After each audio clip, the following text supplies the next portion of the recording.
Good to see you again.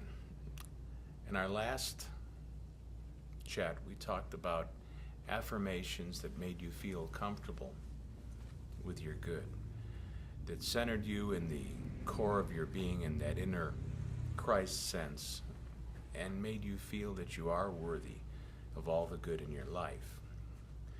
Well, it dawned on me that a lot of people are distracted by health issues, and I thought that this time we would speak to that a little bit and talk about it.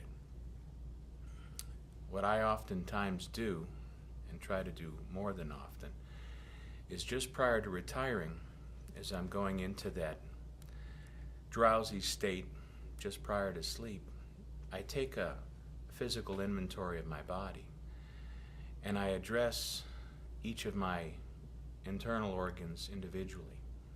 I first give thanks to my heart for being so valiant and so persistent in its beating every day, and for pumping all of that life-giving oxygen throughout my body to my extremities.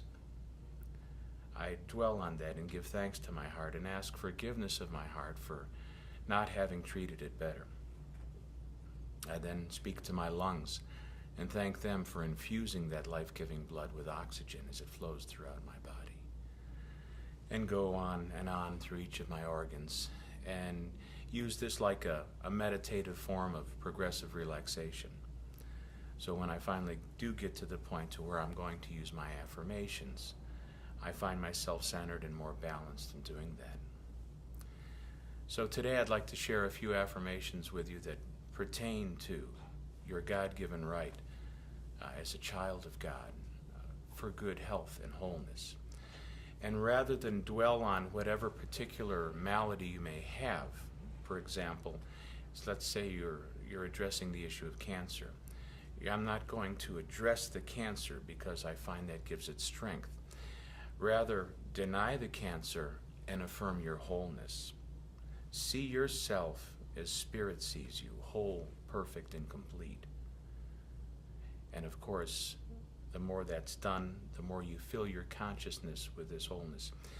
One of the co-founders of Unity Church, Myrtle Fillmore, back in the turn of the century, had tuberculosis and came from an affluent family, and her family doted over quite a bit and always told her, "Oh, you're such a frail thing.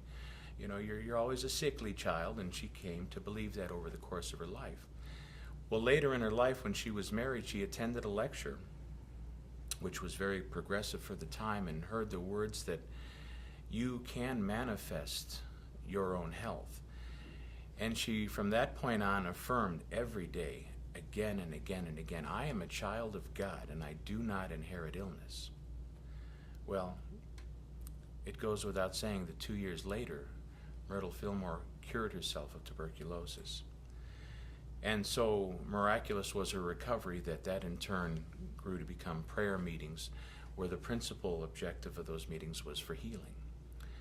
So whatever your malady is, use affirmations, and they do work. So I'm going to share a few of them with you now. And again, when you speak them, feel them. It's essential that emotional element is blended in with them. I usually start by saying, the Spirit of the Lord God is upon me now. Think about that for a moment. The Spirit of the Lord God is upon you, working His hand in your affairs. The Spirit of the Lord God is upon me now. Here's another one that I found to be very effective. The almighty power of God rebuilds my life, and I am made whole. And also, the joy of the Lord is my strength. Own it. Work with it. Try this one as well. The activity of God is the only power at work in my life now. Think about that for a moment. The activity of God. Picture it. The activity of God moving through each of your cells, every fiber of your being, making you whole and perfect. And finally, I see myself as God sees me, strong, robust, and healthy. Work with these affirmations and see if they don't bring you a calmer heart and a healthy wholeness. God bless you. Talk to you soon.